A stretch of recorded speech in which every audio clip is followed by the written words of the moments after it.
espera el río, así espero tu regreso a la tierra del olvido.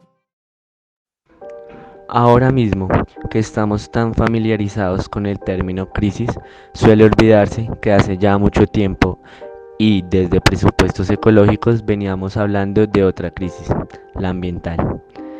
Si bien en el paso de los años hemos experimentado que no estaban tan lejanas, ni el tiempo ni en el origen.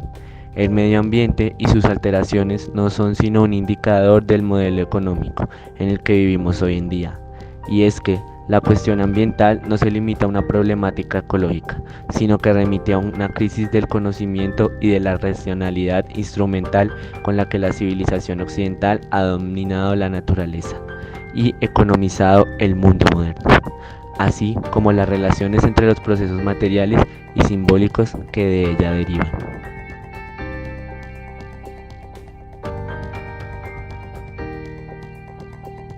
Las relaciones del ser humano con el medio no han sido nunca amistosas, porque para poder mantenernos en nuestras condiciones biológicas y culturales y nuestro estilo de vida, teníamos que modificar en buena medida nuestro entorno.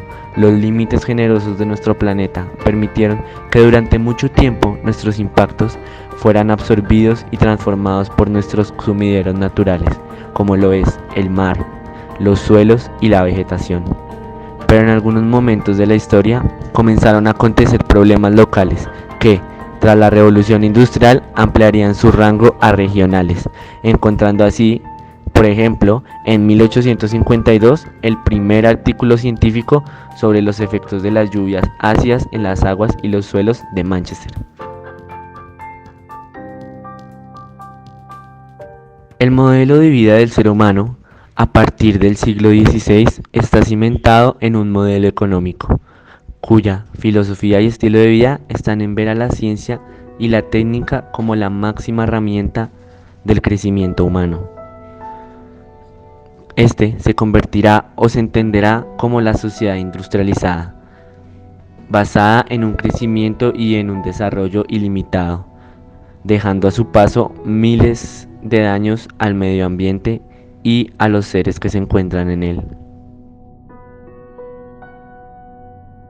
Se puede evidenciar en lo económico con la propuesta de globalización de los medios de producción, de los sistemas de comunicación, generando nuevas propuestas para comunicarse con los otros y con la totalidad del mundo, un resultado que ha sido positivo, pero no se puede olvidar que dicha globalización es generadora de pobreza y desigualdad, de desequilibrios demográficos, pérdida de biodiversidad, problemas de agua y energía. El 79% de la humanidad vive en el Gran Sur pobre, 1.000 millones de personas viven en estado de pobreza absoluta, 3.000 millones de 5.300 millones tienen una alimentación insuficiente, 60 millones mueren anualmente de hambre y 14 millones de jóvenes de menos de 15 años mueren anualmente a consecuencia de enfermedades derivadas del hambre.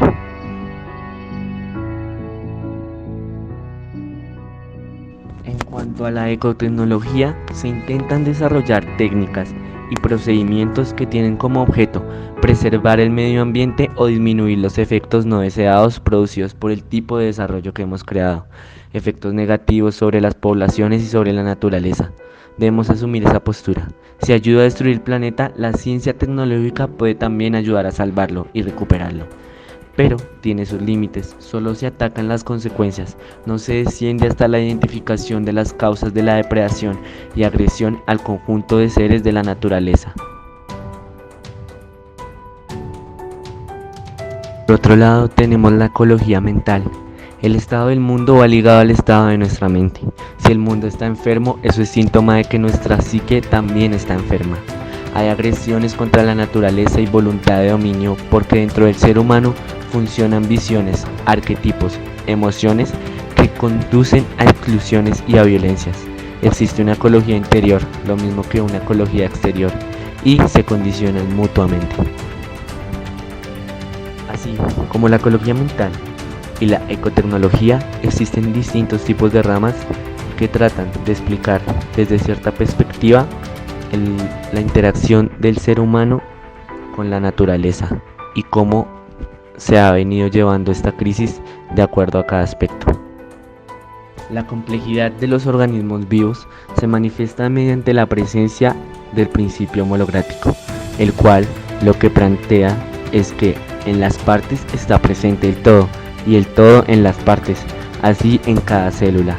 Aún en la más sencilla como la de la epidermis está presente toda la información genética del universo. Particularmente complejo es el ser humano. Existen 1.000 millones de células nerviosas en la corteza cerebral y cerca de 1 trillón más en el resto del cuerpo. Solo en una célula de un músculo humano, 18 interactúa 1 trillón de átomos. Más impresionante aún que estos números es la funcionalidad de estos datos. En una lógica de inclusión en inter-retro-relación, pasando del orden al desorden y de la interacción para la creación del nuevo orden, de forma que este proceso constituya una totalidad orgánica. Como si esto no bastase, hay que añadir además el hecho de que el ser humano implica ecológicamente un componente genético, biosociocultural, temporal y trascendente.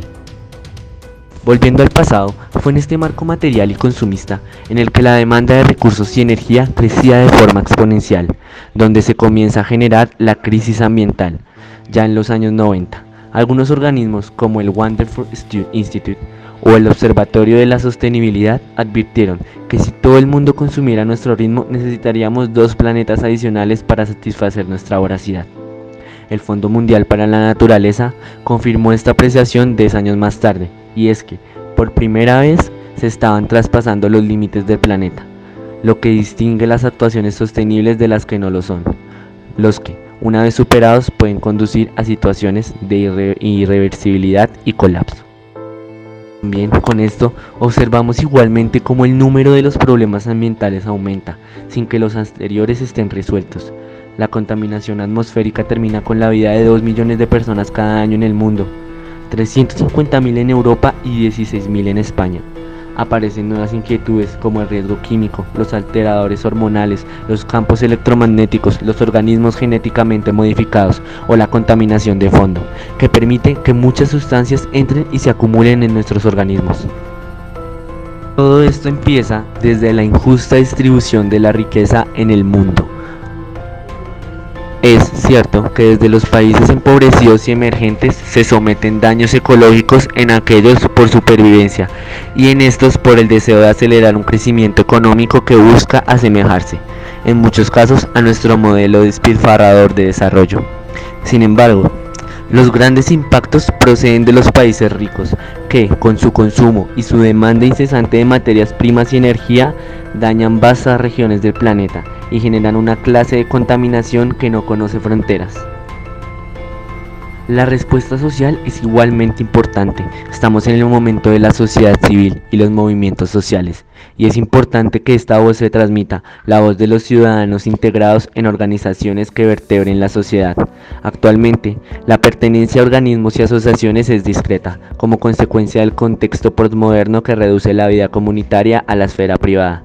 Pero qué importante sería que todos estuviéramos integrados, ya fueran organizaciones sindicales, ambientales, pacifistas, de derechos humanos, ayudan al desarrollo, consumidores, etc.